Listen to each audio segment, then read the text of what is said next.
Bismillahirrahmanirrahim. Assalamu alaikum to all my viewers. Welcome to the Chauhan's Knowledge World. I am Professor Amna Shams Chauhan और आज का हमारा topic है levels of organisation. ठीक है, इसके पहले दो लेवल्स जो हैं वो हमने पिछले लेक्चर में डिस्कस किए थे, जो कि सब एटॉमिक और एटॉमिक लेवल था और मॉलिक्यूलर लेवल था. ठीक है, आज हम इस लेक्चर में डिस्कस करेंगे ऑर्गेनेलीज और सेल लेवल को और टिश्यू लेवल को. फर्स्ट ऑफ ऑल हम देख लेते हैं ऑर्गेनेलीज और सेल लेवल को.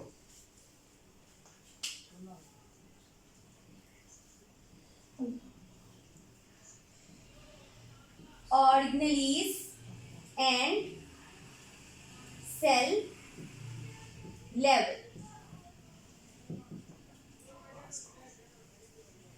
फर्स्ट ऑफ ऑल हम बात करेंगे ऑर्गेनेलीज की. ठीक है, जब बायोमॉलिक्यूल्स असेंबल होते हैं तो ऑर्गेनेलीज बनते हैं. ठीक है, जब बायोमॉलिक्यूल्स एक पर्टिकुलर वे में एक खास तरीके में से असेंबल होंगे तो ऑर्गेनेलीज बनेगी. ठीक है, बायोमॉलिक्यूल्स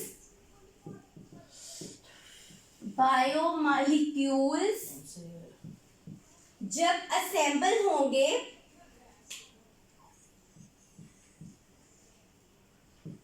तो ऑर्गेनेलीज बनेगी. ठीक है,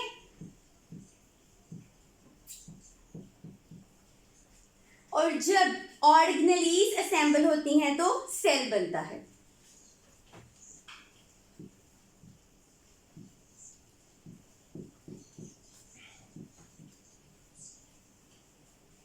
असेंबल. ठीक है, अब हम सबसे पहले ऑर्गेनेलीज को देख लेते हैं. तो ऑर्गेनेलीज क्या हैं? ऑर्गेनेलीज सब सेलुलर स्ट्रक्चर्स हैं कि ऑर्गेनेलीज सेल के अंदर पाई जाती हैं. ठीक है, इसकी हम फर्स्ट ऑफ ऑल लिख लेते हैं कि ये सब सेलुलर स्ट्रक्चर है. ठीक है, और ऑर्गेनेलीज के अंदर जैसे कि माइटोकॉन्ड्रिया है, राइबोसोम्स है, ये तमाम चीजें सेल के अंदर पाई जाती हैं. ठीक है, और इन्हें हम ऑर्गेनेलीज कहते हैं. ठीक है, ऑर्गेनेलीज में क्या चीज शामिल है? जैसे कि माइटोकॉन्ड्रिया. ठीक है, तो ये ऑर्गेनेलीज में इंक्लूड है.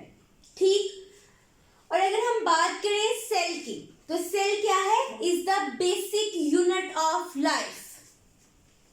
Cell is the basic unit of life.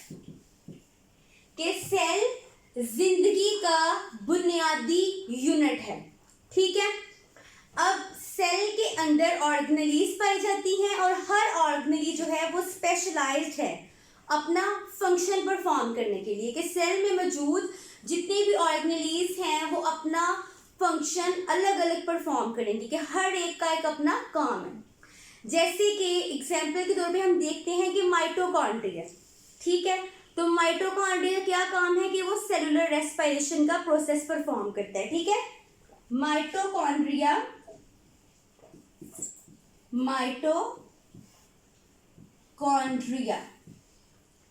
ये क्या करता है? Cellular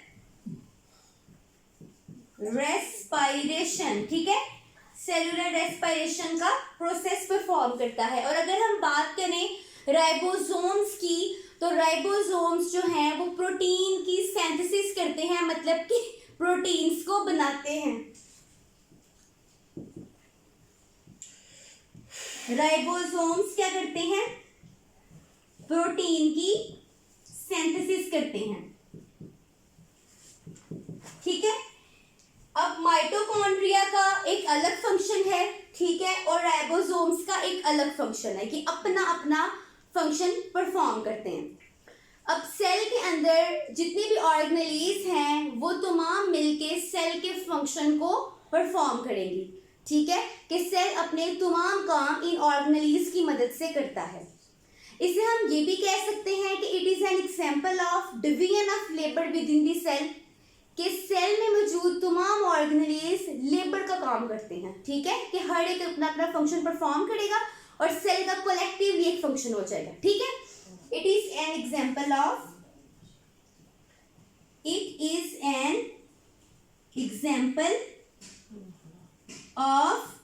division of labor within the cell. ठीक है, कि सेल के अंदर ये एक लेबर का काम करते हैं. ठीक है, अब जो सेल है ये डिफरेंट ऑर्गेनिजम्स में डिफरेंट क्वांटिटी में प्रेजेंट है. ठीक है, जैसे कि प्रोटिस्ट है और प्रोकैरियोट. तो इन ऑर्गेनिजम्स में सिर्फ एक सेल प्रेजेंट होता है. ठीक है, प्रोटिस्ट्स में और प्रोकैरियोट्स में. प्रोटिस्ट्स और प्रोकैरियोट्स, इनमें सिंगल सेल है.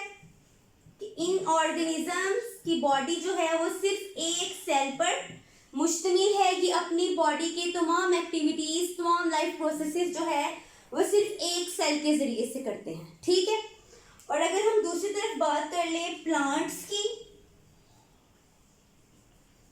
एनिमल्स की, फंजाई की, तो ऐसे ऑर्गेनिजम्स हैं कि जिनके अंदर ट्रिलियंस ऑफ सेल्स मौजूद हैं. कि इनमें एक सेल नहीं है बल्कि कई ज्यादा सेल्स इनमें प्रेजेंट होते हैं. Trillions of cells. ठीक है, ट्रिलियंस ऑफ सेल्स, कि इनमें बहुत ज्यादा सेल्स प्रेजेंट होते हैं. ठीक है, फर्स्ट ऑफ ऑल हमने ऑर्गेनेलीज और सेल लेवल की बात की. अब हम देखते हैं टिश्यू लेवल को.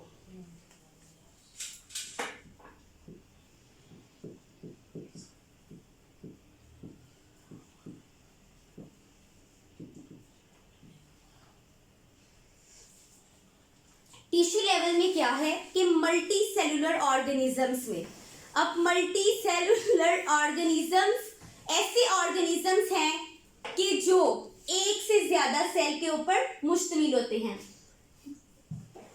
अगर हम टिश्यू लेवल की बात करें तो इसमें एक जैसे सेल मिलकर एक ग्रुप में ऑर्गेनाइज होते हैं. ठीक है, सिमिलर सेल्स और organized into groups called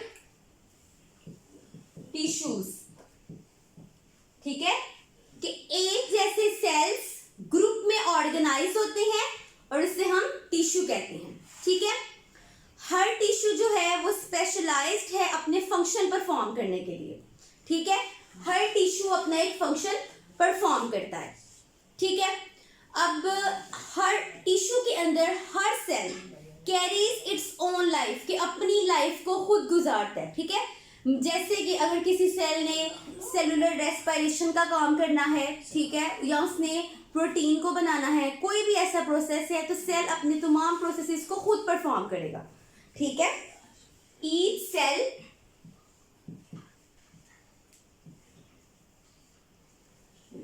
carries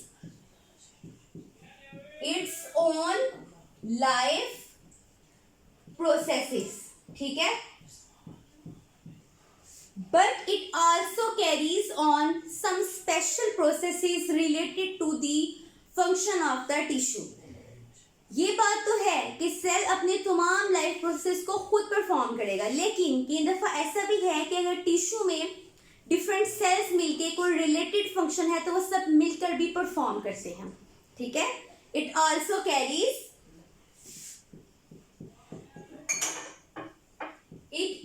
carries special processes. ठीक है, जो कि किससे रिलेट करते हैं, फंक्शन ऑफ द टिश्यू से. ठीक है,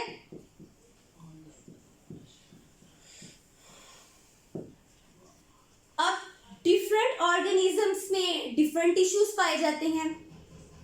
प्लांट्स में डिफरेंट टिश्यूज हैं और एनिमल्स में डिफरेंट टिश्यूज हैं. ठीक है, अगर हम प्लांट टिश्यूज की बात करें और एनिमल टिश्यूज की,